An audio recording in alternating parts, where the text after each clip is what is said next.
之前接咗有啲旅遊嘅 job 啦，咁最近就所以飛得比較多啲，就係即係飛嚟飛去拍啲唔同嘅嘢咁樣。飛咩地方多？之前飛咗，其實我之前啱啱飛咗美國探屋企人嘅，跟住再之前就去咗杜拜啦，跟住再去咗自己都唔記得咗，去咗沙漠，去咗 Rio， 跟住之後再之前就去咗，因為去咗好多地方，跟住每個地方都留幾日咁樣，跟住飛到個人都已經亂晒啦。如果飛咁多地方，每個地方嘅環境都唔同咧，咁對皮膚都好傷嘅。係啊，同埋時差好犀利咯，好多時都會翻到嚟咧，跟住都係迷下個人咁樣，或者有好多時會作病咯。但係好彩抵抗力都還好，通常都係作下就冇事咯。但係點解可以個狀態都仲咁好嘅？其實有冇秘訣先？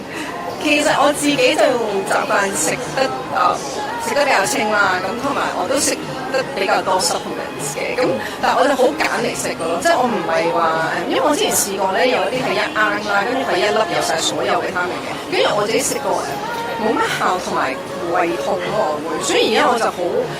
揀嚟食咯，同埋我會揀即係可能食蛋白粉，我會可能做晒 research 揀咗。呢一隻蛋白粉係最容易吸收嘅，對腸胃最好嘅。跟住或者食因為我自己 keep 住食 probiotics 啦，跟住我就會揀呢一隻係會比較好嘅咧，跟住就會精挑咁樣出嚟，淨係食到即係幾隻咁樣咯。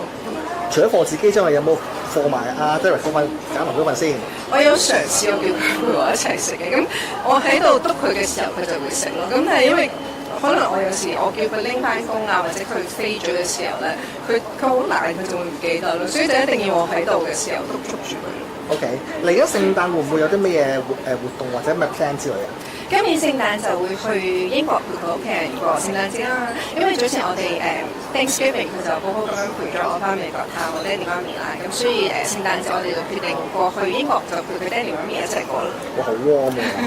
開心嘅都開心嘅。嗱，睇起聖誕嗱，今年香港好多人都講話聖誕可能個氣氛會比較沉重少少，你自己會唔會有啲咩説話想同香港人講話呢個聖誕即係應該用咩心情去應對咧？其實我覺得每年嘅聖誕都香港嘅氣氛其實都真係幾唔錯嘅，即係可能你會覺得好似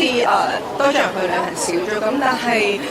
我又覺得唔係喎，因為我見到好多即係有好多 Christmas market 啊，有好多燈飾啊，咁其實聖誕節出街都仲係好多人咯，所以我覺得係咯，香港人其實都好即係好中意節日呢樣嘢，我自己都好開心，因為我喺美國翻嚟嘅，咁我成日覺得美國嘅聖誕節係好有氣氛，但係翻到嚟香港我都冇話我好失望，因為我覺得香港聖誕節嘅氣氛都好好，所以係咯，大家多啲出街，大家多啲去睇下燈飾咁樣。即係希望可以溝淡一啲可能啲沉重氣氛都係咁樣講。係啊，係咯，我覺得香港人好犀利，我哋係乜嘢都可以 overcome 到，有好多嘢可能唔需要嘅係時間咯，同埋我覺得大家都好有心，好團結，所以係咯，日子耐咗嘅話就會好起來嘅。有冇補充？OK，好。OK，thank you，唔該晒。